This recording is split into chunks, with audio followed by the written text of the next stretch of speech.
Welcome to Symbols and Cynicism, a podcast where we talk about all of the things I love, some of the things I hate, and this wacky adventure we call life. My name is Bob.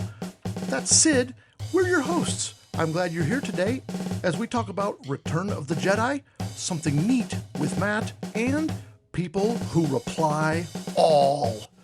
Let's get started.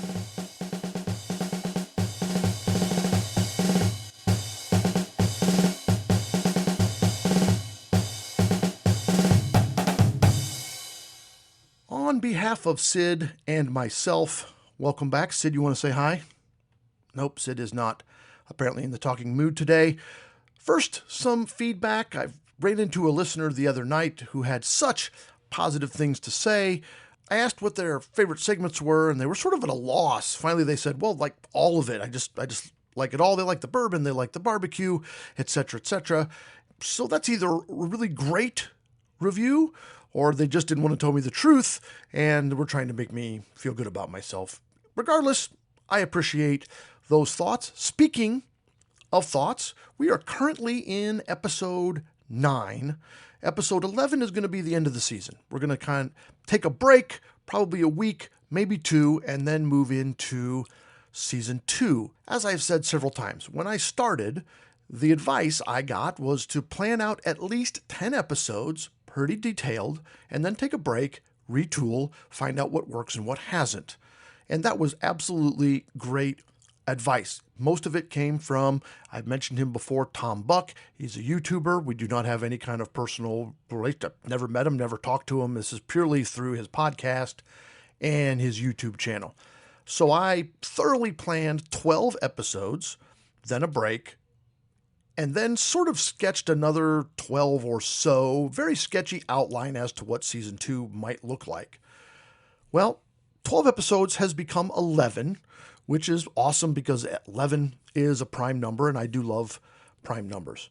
Why am I telling you this? Well, as we plan ahead for season 2, we would love to please have your feedback. You are clearly the ones listening.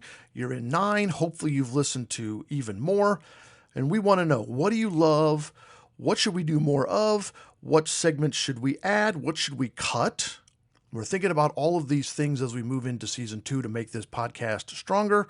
So in the description, there is a short, very short survey that we would love for you to take. It's mostly multiple choice. There is one sort of open-ended. If you want to answer it, great. And if not, we understand. And I hate when people post these surveys, and I never take them, but please be better than me. These are anonymous. You can choose to leave your name and your email if you want us to contact you. Otherwise, it is completely anonymous. We're not posting this on social media because I don't want the feedback of the people just from social media that aren't maybe listening. This is for listeners to tell us what will make this better for you. Even if you love everything about the podcast, please take a moment to do the survey anyway. We would love that as valuable feedback. Example, you love the running segments, so you're not going to speak up, and maybe we're going to eliminate that, and then you're bummed because we eliminate it. And again, I'm guilty of this, thinking, why would I submit a review? I love everything that's going on. What you don't know behind the scenes is there's always this evaluation process. So if you could just take a minute, it's a Google form, multiple choice, easy rating scale from I hate it to I love it on a couple of topics. I think we have 10 or 11 questions there. So please take a chance to do that. We would appreciate it. Do you have a rant topic that you want to hear? Send us a rant, not the whole rant. I'll take care of that. If we use your rant on the show, we'll send you a free Symbols and Cynicism t-shirt. So include your email address so that we can contact you. But please only send those via the text the show link found in the description. With all of the platforms and all the messages, it's very hard to keep up with some things. So if you want it on the show, please text using that link and we will send you a t-shirt if we use your rant. On today's episode, we take a deep dive into the conclusion of the original trilogy. We're looking at episode 6, Return of the Jedi. Also, we have something neat with Matt and people who reply all. We've got a lot to talk about today, so let's get going.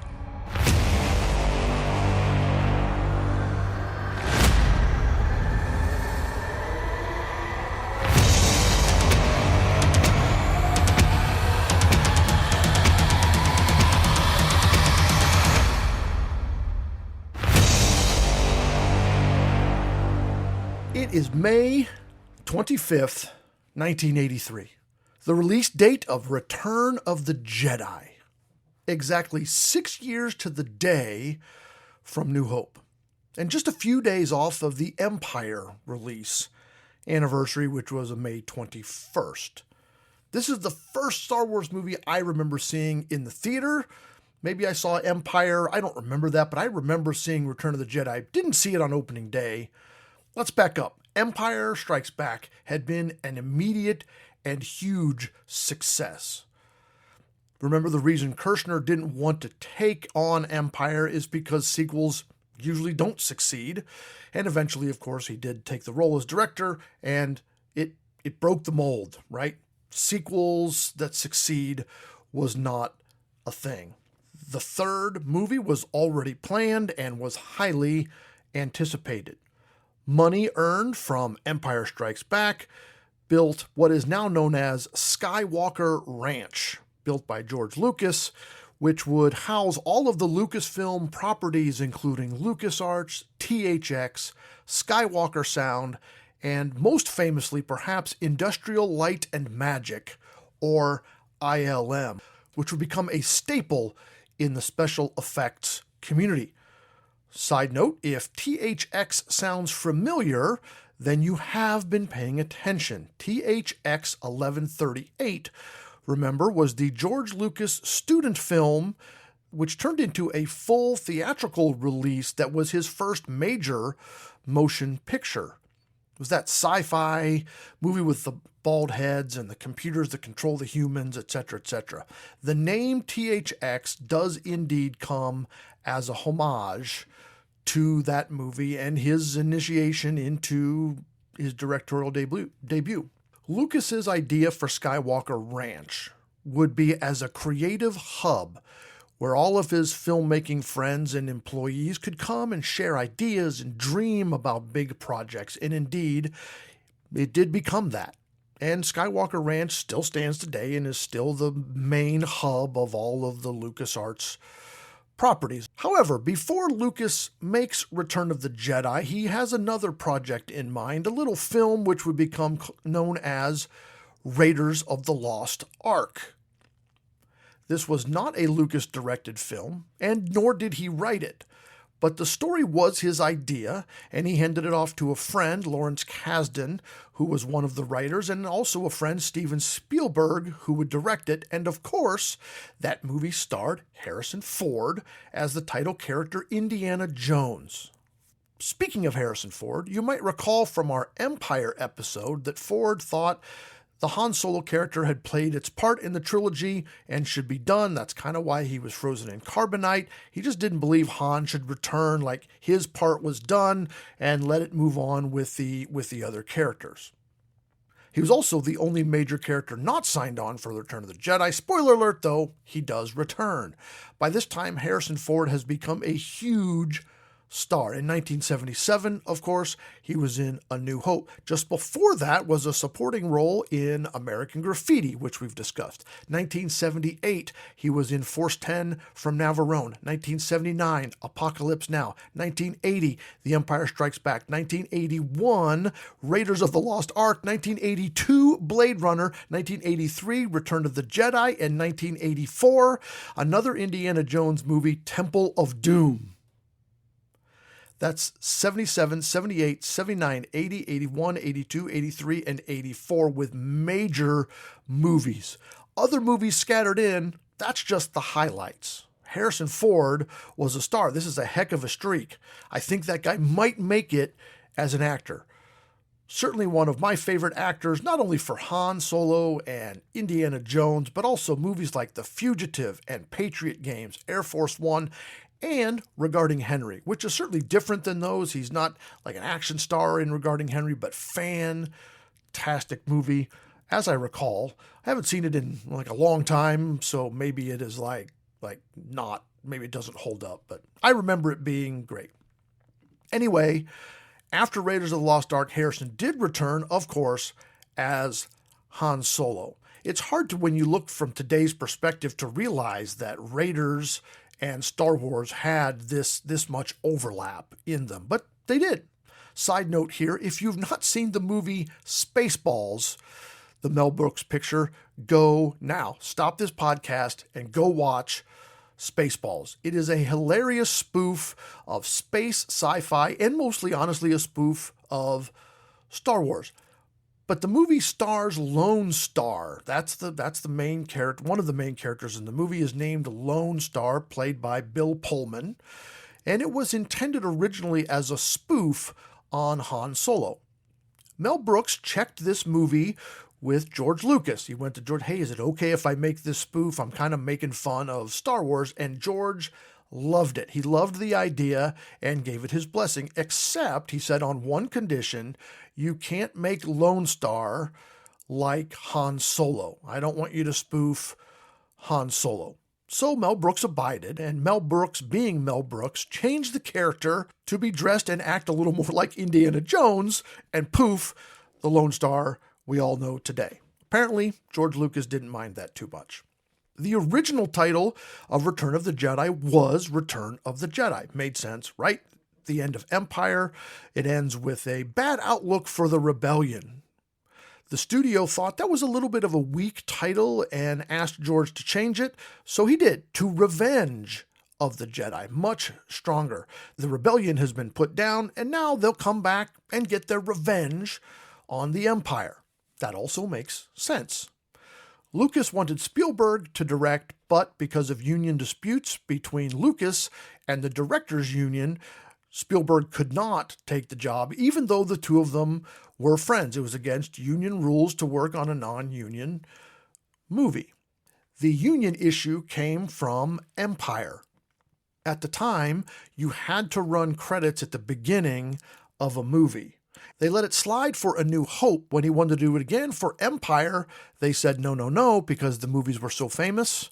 They wanted it to be union rules, and he broke those rules. There was a dispute, and eventually he quit all of the unions and went about on his own. As production of Jedi began, the production team found that everything was costing more because everybody knew Star Wars movies make so much money. So they could charge more for supplies, they could charge more for labor, they could charge more for renting studios and so forth. So the production changed the name to Blue Harvest, a horror beyond imagination. They made hats, they made t-shirts, and they made posters about this horror movie called Blue Harvest, which idea was kind of based on a book called Red Harvest. Anyway, this was all in order to be able to hire workers and rent studios at normal, regular costs. This ruse worked until Ford, Hamill, and Fisher arrived on set, and then everybody knew, okay, this is a Star Wars picture, so that didn't last too long. After the movie was completed and just a short time before opening, George Lucas decided that the name Revenge of the Jedi just wasn't right. He went back to the studio and demanded a change back to his original title, Return of the Jedi, because after all, revenge is not the Jedi way. The studio acquiesced, and here we are with Return of the Jedi. On opening weekend, Return of the Jedi earned $6.1 million just on opening day, which was at the time almost $1 million more than any other movie had ever made. All right, enough backstory. On with the show. In familiar fashion, we open with a long time ago in a galaxy far, far away. Then the fanfare and the opening scroll. Episode 6, giving us the backstory, giving us some fill-in data. Sort of, again, like, hey, remember last week's episode? Because we had cliffhangers. In terms of plot, there is somewhere between 6 and 12 months since the end of The Empire Strikes Back. Not sure how many. We've talked about Star Wars timelines. It's not always exact. We are now in 4 ABY. And we open on the new Death Star, already in progress. Clearly not complete, but clearly enough to know this is a Death Star. And a starship flies over. Again, familiarity. We've been in this universe before. It's not new stuff. Vader arrives on Death Star 2.0 and makes some pretty startling implications here right off the bat. We have always known Vader as the big bad, but right now it seems like the Emperor is even more intimidating. So far, we've only seen the Emperor via hologram like Zoom call, but here, Vader indicates that the Emperor is truly the one to be feared. Interesting. Splash cut to Tatooine and Jabba's palace. Jabba has been mentioned several times throughout the movies. Han, here, still in carbonite, but not for long. Leia arrives and unfreezes him, and along with Chewie, the cast is becoming reunited. In terms of movie, it has only been about 20 minutes since Han was frozen. In terms of plot, it has been around a year since Cloud City. Chewie and Lando had to, remember, go looking for Han. Bit of a plot hole here, in my opinion. Everyone knows Jabba's palace is on Tatooine, and everybody knows that Han was taken to Jabba. So why the big search? Not really sure about that. Let's just move on. The Chewie and Han reunion is a little touching here. These are two ride-or-die best friends in the Star Wars universe, and they haven't seen each other for a year. Think of your BFF being separated for a year, and not only separated, like maybe you're in college or move away, you aren't even sure that that person is alive. Think of how worried Chewie was for all of that time. A touching reunion, but busted. Jabba is here. In real life, this is the first time we've seen Jabba. Now, he is in A New Hope, but originally he was not. This is his first appearance in a Star Wars movie. He was later digitally added to A New Hope for the late 90s release. In the original filming of A New Hope, Jabba is a humanoid who's an overweight, sort of pretty disgusting individual. After seeing those clips, George Lucas was not at all happy with this vision of Jabba. There was no budget to make a giant puppet at the time. There were no digital effects available to make him CGI. Therefore, in the original release of the first two movies, he's only referred to. We mention Jabba, we know like the name, but we never see him until now. Back up, that CGI is added in A New Hope into the original footage. They took out the actor, human actor, and put in a digital Han. That's why Han and Jabba can talk, and it's also why it looks kind of weird. It's not perfect. You go, something's not right here. That was added, 20 years later. Here, Jabba is a suit controlled by several people all at once. Somebody controls the tail, the eyes, the mouth, different people, arms, etc., etc. And they're all inside of this foam body. In walks Luke, the light behind him as he walks down the hallway, the cape, the hood, the walk. Very Vader-like and menacing, in my opinion. And listen to the music behind. It's not Vader's theme, but it could turn into Vader's theme at any moment if it had gone that direction. A little foreshadowing, perhaps. And all in black. Very dark, very brooding. Luke talks, and he has a maturity about him. Now, clearly, he has spent the year training and honing his skills. He has not honed his skills enough to know that there's a trapdoor underneath him. Again, perhaps he just forgot he had the Force, or it's not strong enough yet.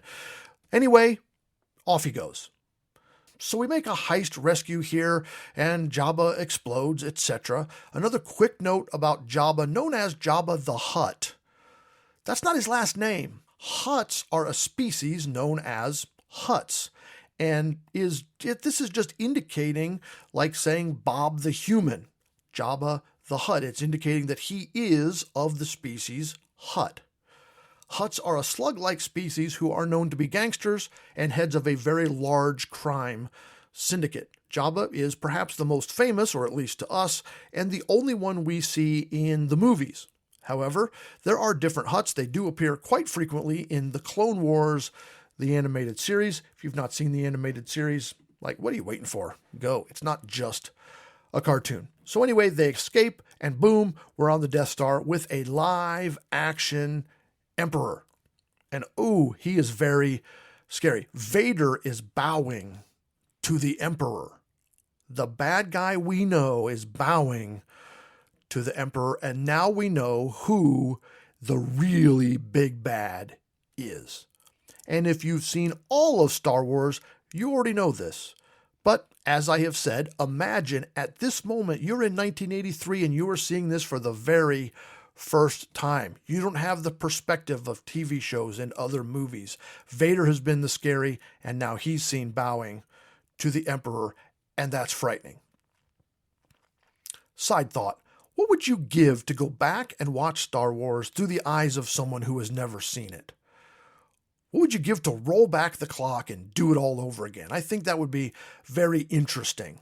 I got a little glimpse of this myself years ago when Harrison was first watching these movies for the first time. We started him with A New Hope and the original trilogy and obviously watched with him. Seeing him discover it all was as close as I'll ever come to reliving these moments for the very first time. And I remember Harrison once asking me, "Daddy, why does Darth Vader kill more of the bad guys than he does of the good guys?" Excellent question, my son. Keep on watching. Anyway, Emperor, very scary. Off to Dagobah. Luke returns to finish his training. Is he really my father? Yoda, I must know.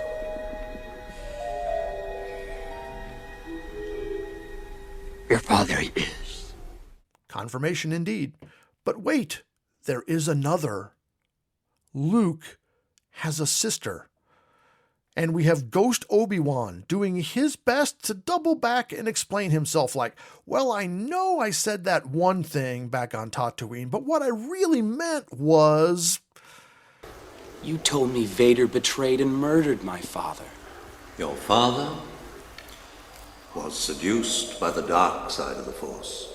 He ceased to be Anakin Skywalker and became Darth Vader. When that happened, the good man who was your father was destroyed. So what I told you was true, from a certain point of view.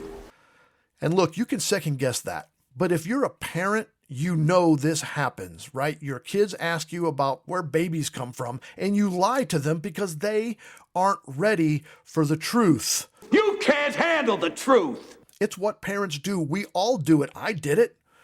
And that's what Obi-Wan did. Can you imagine back in episode 3 if he had really explained all of this to Luke? Nah, Luke wouldn't have been able to handle it, right? So Obi-Wan gave him a truth-ish from a certain point of view, because from the view of the Force, Vader did kill Anakin from a certain point of view.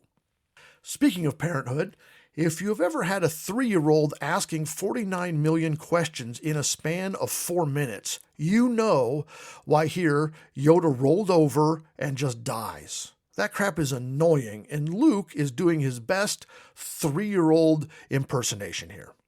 Luke is on Dagobah, the Emperor is on the Death Star. Han and Leia are making plans, and we'll be back with more Return of the Jedi right after this.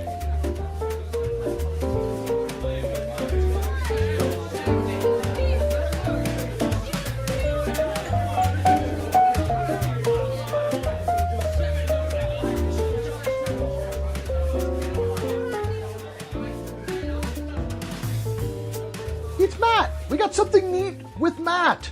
Happy birthday, Matt. Thank you. I'm back. You're back. Back for more. Always lovely to have you. Matt should have been on technically last episode, but life happens and, we plan things out and then things change because that's the way it goes. So we're going to have a double with Matt. We'll have him this week and then also next week. So you get 2 for the price of 1 there to average things out. How have you been, Matt?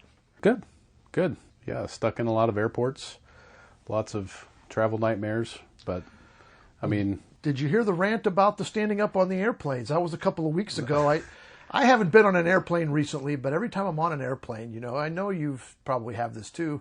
You're sitting and wait. The plane lands, and everybody claps for the pilot. Yes. I guess that's like thanks for not killing us all. Right. Yeah. And then as soon as the plane stops, everybody stands up. Now you travel more than me. Why do they do that? Is there a reason? I don't know.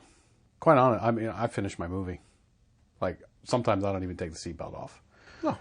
It's so frustrating. Like, between that and when you're boarding group number 8 and you're standing in line when boarding group number 2 is called, that I will shove you out of my way. You know, I'm the kind of person now, I probably started this when we were traveling with a small child, is probably when it started, but we've kind of continued it since then. I want to be one of the last people onto that plane. Mm-hmm. I mean, like, I don't really want to be stuffed into this, you know, tin can for any longer than I need to be with all of the germs and the smelly, like, I don't want to, why do people want to be the first one on? There's plenty of room above, there's going to be room. I don't get it.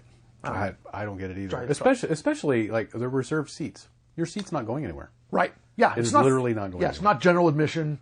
No. They're not leaving without you. You're there. I mean, I guess they could leave without you if you're not there. But hey, anyway, enough ranting. This episode could be 17 hours if I talked about all of my pet peeves with traveling. And I, quite frankly, don't have that much upload space.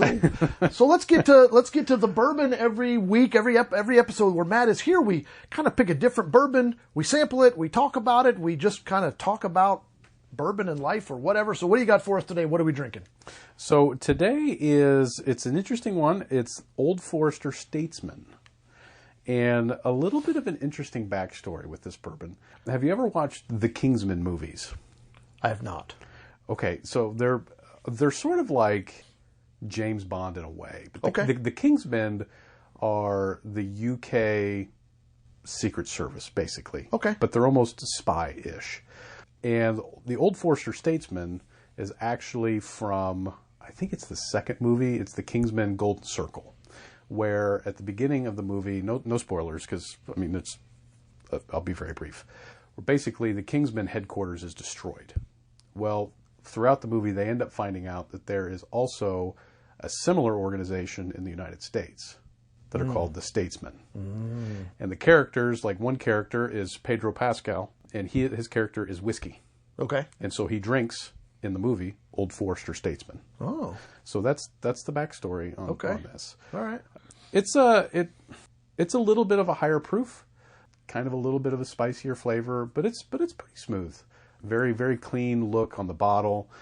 Sort of in the higher price range, sort of in the $60 to $70 range. Okay, well that's good. I mean, we've been sticking in the low price range, so you brought us something that's okay. Yeah, that's good. We want a variety. This one is definitely a little spicier, and I mentioned that's not my preferred taste, but this one, it's good. It's also got that smooth, got a little bit of like a clean finish, right? Yeah. Sort of smooth at the end. And this is my birthday gift. Like if I know somebody is sort of into bourbon, like this is the bottle that I'll buy them for their birthday. Because it's not one of the household names. Right. You know, it's not a Woodford, and somebody probably would have that. It's not quite that household name, and it's a little bit pricier, so it's nicer to get as a gift, but also not, outrageous and outlandish. Exactly. Yeah. Yep.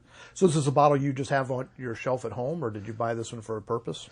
This was actually gifted to me. Oh. Yeah. So that was very nice. What a nice story. Yeah.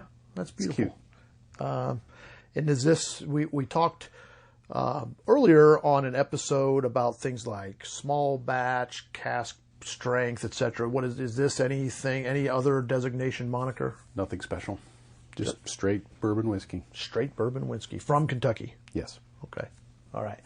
Well, Matt, in a next episode, I want you to prepare yourself because we're going to be it's our 10th episode next week, and we're going to do all top 10s. So when we do something neat with Matt, I want you to come with your top 5, and then I'll add my top 5. And I did the math.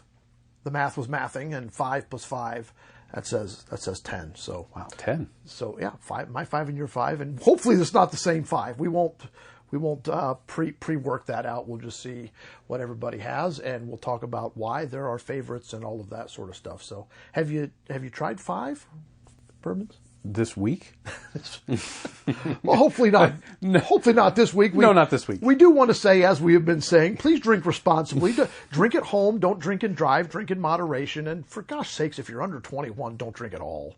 Wait if you're under 21, bourbon is disgusting. It It doesn't kick in until you're 30. I'm not sure it kicked into me until I was in my 40s, quite frankly. In fact, I'm sure it didn't kick in until I was in my 40s. So drink responsibly, drink in moderation, and do all of the legal things. Yeah. I'm not sure this bottle. I'm not sure I would go out and purchase because it's a little pricier. But now that you mentioned it as the birthday bottle, I think you did get me this a year ago when I turned 50.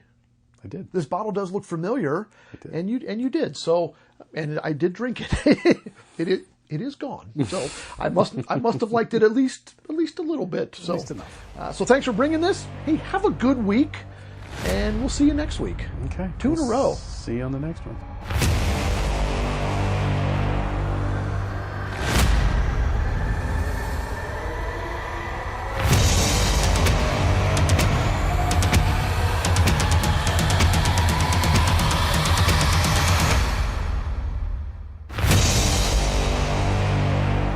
And we're back with more Return of the Jedi. So here's the plan. We're going to blow up the Death Star 2.0. Ready? Break. But first, Luke pops in. Sure, I'll help. And we have a plan, and we're about to go do it. But before that, Han and Lando have a discussion about the Millennium Falcon. It's clear that Lando is going to take the Falcon to do his part of the journey.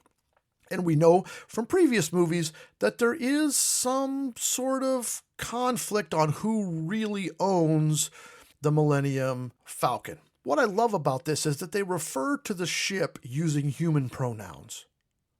Her. She's the fastest hunker, not a scratch on her, etc. And I love that they humanize the Falcon. Don't we all do that with inanimate objects, cars, computers, whatever? The Millennium Falcon is just as much a character in the Star Wars as any person is, in my opinion. And basically, it's just a car, right? It's two dudes driving a car. Don't you feel something when you see the Millennium Falcon? What about in the movie Solo when she's all clean and nice? What about in The Force Awakens when Han and Chewie step back into the ship and Han says, Chewie, we're home. Oh man, it gets me right in the feels. It's not just a ship. For me, it's the ship. So the battle begins. Check your timeline if you're watching. We're only about halfway through this movie, and the final battle is essentially beginning. So here's the plan. Han and his crew are going down to the moon of Endor to disable the shield that surrounds Death Star 2.0. The rest of the fleet will hang back for a while, then swoop in, fly deep into the Death Star, and blow up the reactor that the Empire did not protect. So let me get this straight. In Episode 3, the Death Star left that hole where you could drop a thing and blow up the Death Star. And in this one, they didn't put a hole there, but they left a channel running all the way down to the center to the main reactor that you could just fly down and blow up. Okay, so whatever. Basically, this is now a heist movie. Problem is, with heist movies, there are two ways they are presented in films. One way is where they tell you the plan and then go do the plan. The other is when they tell you the plan while it is actually happening. Cutscenes. Say a thing, do a thing. Say a thing, do a thing. The Ocean movies are a great example of this second thing. They do the heist while they're telling you about the plan. Have you ever noticed that in heist movies, when they tell you the heist while they are doing it, like in the Ocean's movies, the heist pretty much always ends successfully? And when they tell you the entire plan and then go do the plan, it almost always fails. Why is that? Because when they tell you the whole thing, you know the ending. They don't have to give it to you. But they can't tell you the ending when it's going to succeed because you'd already know the ending.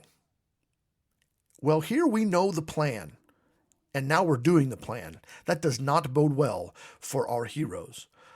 So Han and Chewie and crew fly casually on down to Endor, and the speeder bike's in the shooty and the speeder bike pod race, yawn scene yawn. They meet some Ewoks. Sorry folks, was never a huge fan of Ewoks, but they are the heroes here in a lot of respects, so whatever, let's move on.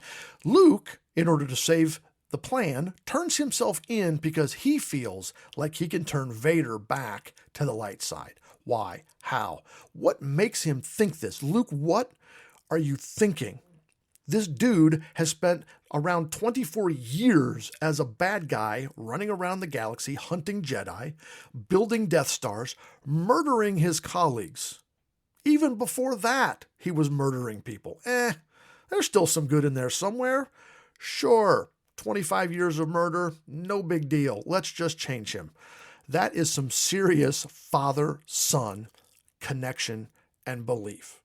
I know a son's father is always his hero, which is why we're obligated to smash them in Mario Kart and Madden football every chance we get. But come on, Vader? I mean, he didn't forget a birthday or forget to pick him up after soccer practice.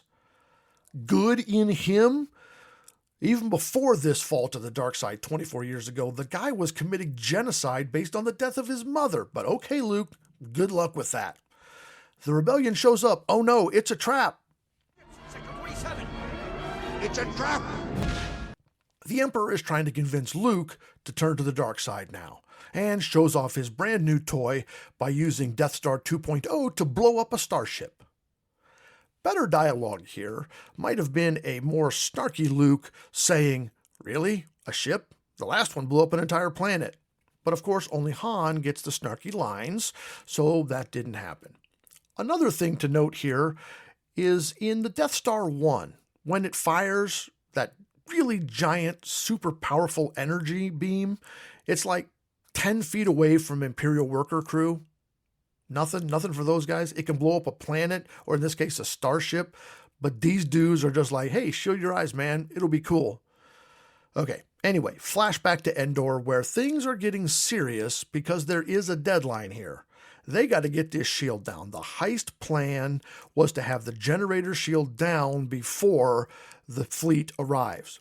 Best line in this movie comes up right here with Han saying, I love you.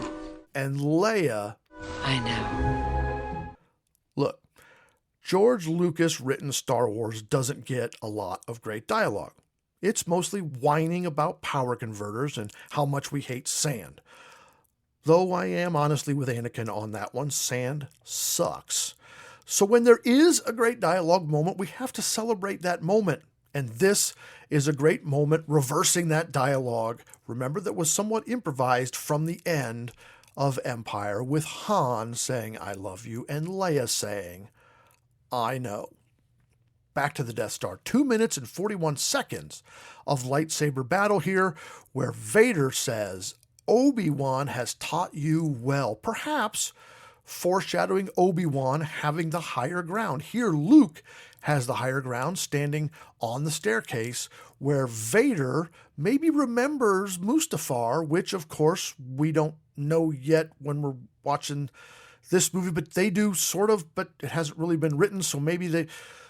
Okay, is it foreshadowing if the story that happened in the past hasn't actually happened yet in a movie?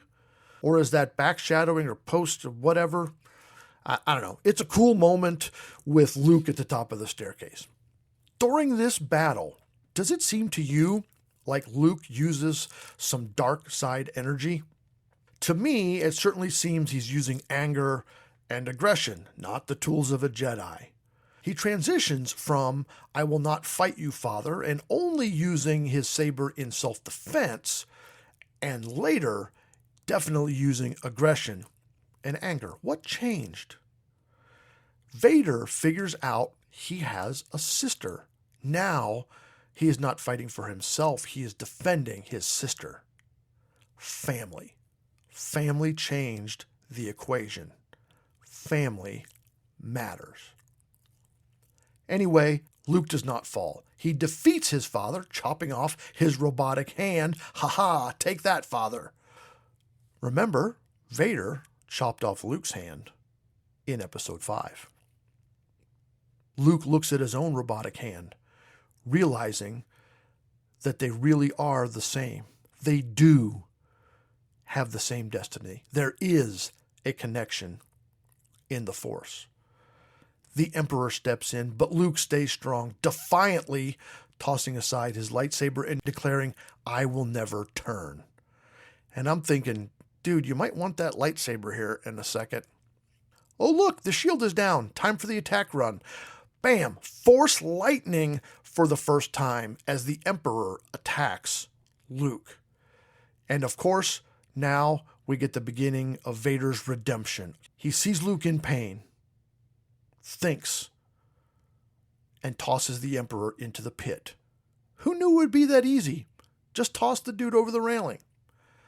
But Vader, family first. Family matters. His first glimpse at the dark side was murdering the Tusken Raiders when his mother died in Episode 2. His final fall related to saving Padme, who he foresaw was going to pass away in childbirth in Episode 3. And now he sees his error through Luke and his pain. It all comes full circle. Luke was right.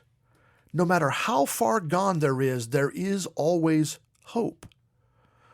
What Yoda and Obi-Wan could never see, that all someone needs is some love and attention, someone to care about them, no matter how dark they seem to be. Regardless of the evils, Luke did not make the same mistakes as Yoda and Anakin and just say, rub some dirt on it, Dad. Instead, he said, I care about you, and I want to help you, and I believe there is good in you. Luke saw the positives. Luke saw the benefits. And instead of killing Vader, he helped to save him. Luke could have said, look at all the evil you have done. You deserve the worst. Could have killed him. He was right there. The Emperor was cheering him on. But that is the attitude of the dark side. Luke believed there was good and worked to help. Back outside the DS2, the reactor is blown up. Oops, there goes the deflector shield. That'll buff right out. Back onto the DS2, Luke dragging Vader to a shuttle, forgetting, once again, that he has the Force and can just float him there. I guess it's more dramatic this way, so good filmmaking. Maskless Vader, very cool. In 1983, we had not seen this. We were all anticipating, will we see Vader's face? Yes, we will. And David Prowse, who for 3 movies has played the body of Darth Vader, doesn't get to be the face of Darth Vader. Anyway, redemption arc complete. Back on Endor, Han, jealous of Luke, Leia explains, conflict over. This should be the format for every love triangle in every motion picture ever. Conflict resolved in 30 seconds. Why do we need 145 minutes of miscommunication? Han asks, you love him? She says, sure. He says, well, I'll leave. She says, but I love him like a brother because he is my brother. And he says, oh, your brother? She says, yeah, you want to make out? He says, sure. They make out. End of movie. Life is good. That's how it should always be. I don't watch a lot of Hallmark. We burn Vader's body. More foreshadowing or backshadowing or whatever you want to call it to the prequel movies. And we're celebrating the victory all across the galaxy. These galaxy shots, by the way, were not in the original. They were added later via CGI for the re-release, and they are, again, reminiscent of what we will see digitally in the prequel movies. And also, altered Force ghosts here. Obi-Wan, Yoda, and Anakin looking down on the scene, smiling in their Force ghostiness. The original Anakin Force ghost was not what we see here. It was originally the actor that played the maskless Vader a few scenes earlier, not David Prowse, like we mentioned. Here, Hayden Christensen is the Anakin ghost, who does play Anakin in the prequel trilogy, which was later than the prequels, what they were released, and then they did. Anyway, not sure why they never changed Obi-Wan, but probably has something to do with copyright and contracts for Liam Neeson. Plus, how are you going to take Alec Guinness out of a movie? Wrapping up this movie, obviously solid, satisfying end to the original trilogy, highly successful movie, solid top 5 Star Wars for me. It pretty much does all of the things, but not nearly with the perfection of Empire. Again, my opinions. I do love this movie. Soon after the success of Return of the Jedi in 1984, Lucasfilms delves into digital editing innovations at the nudge of Lucas. He knew these films were not made the way he wanted them, and that was mostly because of the lack of technology.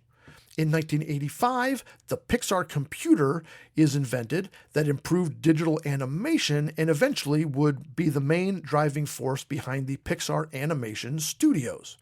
In 1993, Industrial Light and Magic breaks huge ground with the special effects for a little movie called Jurassic Park. In 1997, Lucas would do a digital re-release of the original trilogy, quote, the way I wanted them in the first place, with enhanced effects, added creatures that they couldn't afford to do practically, and Jabba, as we've mentioned. In 1999, Episode 1 started the prequel journey. Imagine, from 1983 to 1999, no new Star Wars movies. Today's day and age, we're waiting and waiting for Ahsoka Season 2 and Andor Season 2. Why hasn't it come out yet? Dude, it's been like 14 months. Me, 9-year-old me from 1983, had to wait until 1999 to see an original Star Wars movie. In 1999, I was in my first year of teaching. I was 9 to my first year of teaching, waiting on a new Star Wars movie. And I remember going to the theater to see Phantom Menace. There was so much excitement for that movie. It'll be a while to our next Star Wars endeavor here on the podcast, but we will be starting the prequel trilogy beginning with Episode 1, The Phantom Menace. Our discussion on the original trilogy is not over. We'll refer back to these OG movies often, as everything in the Star Wars universe revolves around these movies that started the entire craze. That's all for the coverage right now of Return of the Jedi. I like this movie. I love Star Wars. Go watch some Star Wars.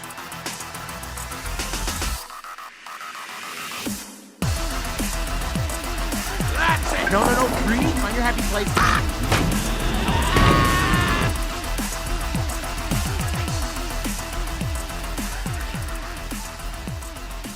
People who reply all.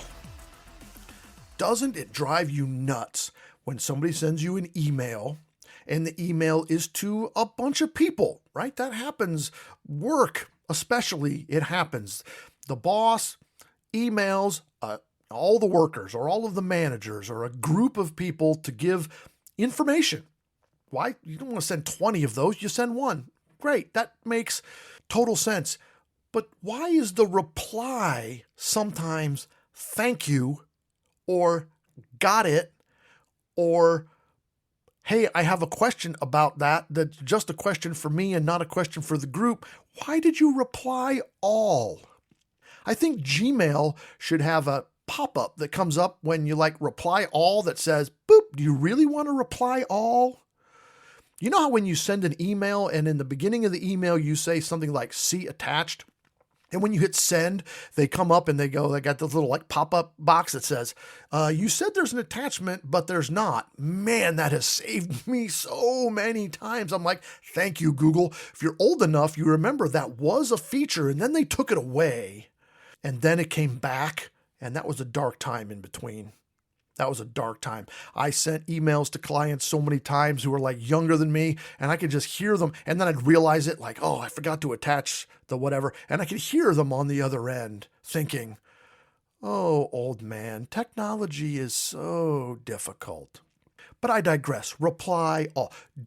Be careful. Don't reply all when it's not a reply all situation. There are reply all situations. Yes, there are. But not all of them are. Similarly, youth sports. When you get that text from the coach to all the players, all the parents, hey, game's on for tonight. And everybody would go thumbs up. And now you got 27 text messages that are all thumbs up. Look, we live in a world of digital speed. You can reply quick, you can text quick, you can hit and go, go, go. But that also means we're flooding inboxes needlessly. So just be careful, please. Be careful when you reply. Is this a reply to my boss or is this a reply to everybody? Who really needs to hear this? Before I respond to a group text, does everybody really need to get this? A recent job I had, we would get a text every night, hey, here's what's happening tomorrow. And all of the workers would reply like thumbs up, thumbs up, thumbs up. And I didn't, because I'm like, I'm not participating in that. Nobody wants to know that I did a thumbs up. About the fourth day, the boss says, hey, you're not responding. And I said, well, yeah, I know. I got the text and I know where to be and when, and it's cool. He says, well, in this company, we reply so that I know you got the message and you know what time. Okay, no problem. So I started replying. Corey, love you, man. Hope you're listening today. I feel better. Do you feel better? I feel better. Homework this week is super easy and will only take you about 2 minutes. We've already talked about it once. Please click the link for the feedback in the description found to help us improve the show. As we retool for season 2, your feedback is going to be essential to our decisions. Even if you love everything, again, please submit that. Extremely valuable to us. Remember, it is homework, so you have to do it. Okay, that's the show. Make sure to leave a rating, drop a comment, or send a message on the app of your choice. Ratings do help us get noticed, and constructive comments and messages help us make the show better. If you have a rant suggestion, text the show with the link in the description with your idea along with your contact information, and if we use your rant, we'll send you a free t-shirt. We hope you'll join us next time as we celebrate our 10th episode with Top 10s from the world of drum corps, Star Wars bourbon, and more. Thanks for joining me today. The theme music today is the Canton South Street Cadence, written by I'm Not Sure Who and I'm Not Sure When. Sid is designed by John Suh. This show is produced by my sister, Kathy. On behalf of Sid and myself, I hope you'll join us next time for more reflections and ranting on symbols and cynicism.